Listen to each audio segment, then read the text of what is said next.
My name is John May. I'm a physician in internal medicine. I've been practicing for more than 15 years in the field of correctional health care. I'm the chief medical officer for a company in Miami. That's my full-time job. My other life is this volunteer service, looking at how we can bring some of the skills and systems that we have in place that are effective and functional in the United States to developing countries.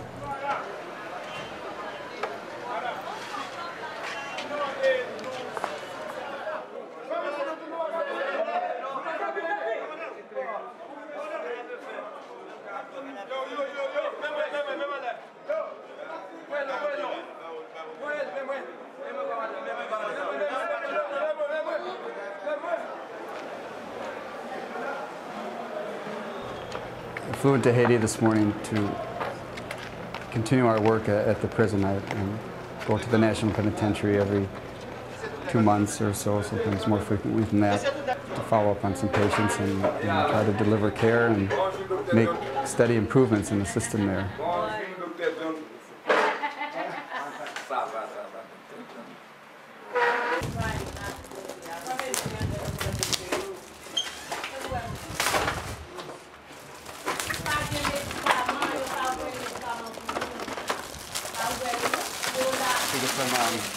Some vitamin packs.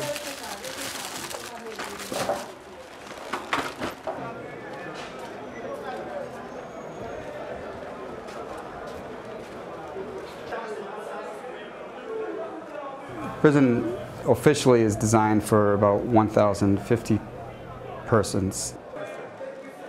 Today's population is 3,054 inmates.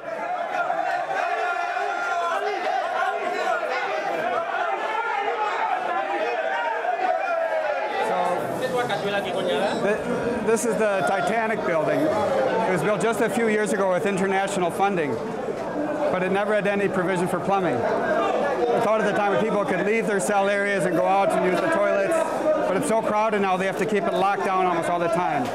So you'll see the waste all over the floor and the water as they hose down the areas, but the smell will be obvious. But to urinate, you have to go through the bars. To defecate and put in a plastic bag and toss it out. So this is the focus of the intervention now.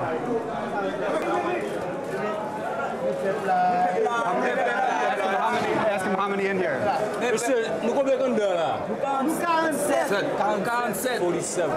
47. The intention was that the inmates would be able to leave these cell areas and go to the latrines, or go to an outdoor area where they've got some pits and access water that way. Well, because of the crowding and very few staff persons to maintain a safe environment, they're locked down in these rooms, and the rooms are mostly all small, different sizes, maybe a 20 by 20 room designed for 12 people, and some have 50 and 60 and 70 persons all crowded into them. In these rooms, ask how many people are in this one. Monsieur, nous combien tout compte là?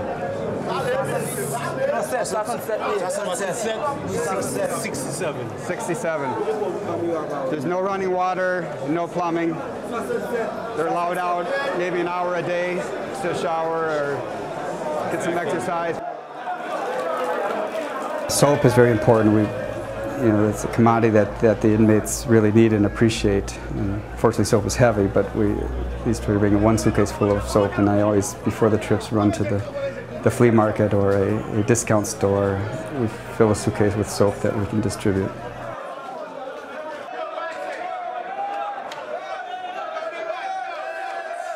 Walking into the prison with the soap can be really overwhelming, and first it threw me back, and I was afraid we were going to start little riots because everyone clamors for it. It's a sad thing to see the frustration and the intensity with which they want to get just a simple bar of soap. I don't think we will cause riots with the soap, and we haven't, and I've come to appreciate that somehow this place has not blown up. It seems like it's really on the teeter to explode. how all these people can be cramped in such a space under such conditions and still there's stability there. It's a fascinating thing to study and figure out.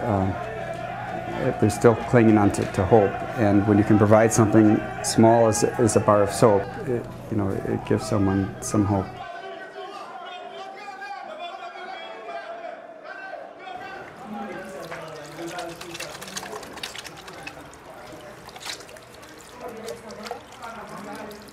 Reflex.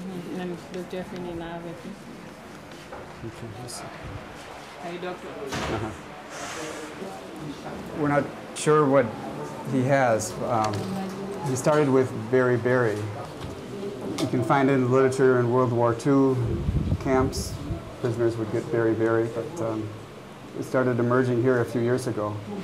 And simple thymine pill or injection could cure it. But I don't think he got the replacement quickly enough, and that's why he's got the swelling in his feet now. I think the opportunity was missed to reverse it. It could have been cured easily with just a vitamin, with thymine. Infectious diseases are a huge concern in the prison. Many come in with infectious diseases, and then crowded in these tight areas, the diseases can flourish. So mostly we're talking about tuberculosis, scabies. We had an enormous problem of scabies. Certainly sexually transmitted infections and HIV are prevalent throughout the prison.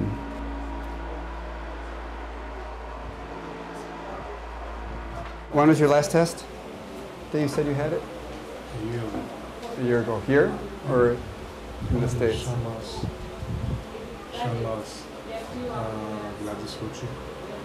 Okay. What was the result then? It was negative. Okay. These are rapid tests, and so they're a preliminary. It's not a final. But it's concerning me. The preliminary test is positive.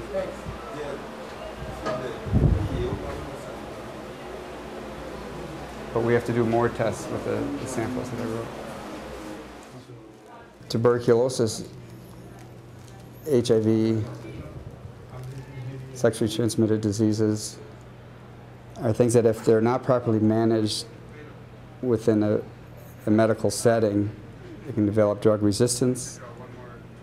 They certainly will spread to others. And most of these inmates are going to go out into the community. And if we're not addressing the problems there, we're actually incubating and creating a worse problem, and it will flourish, and we're going to spread this to the community.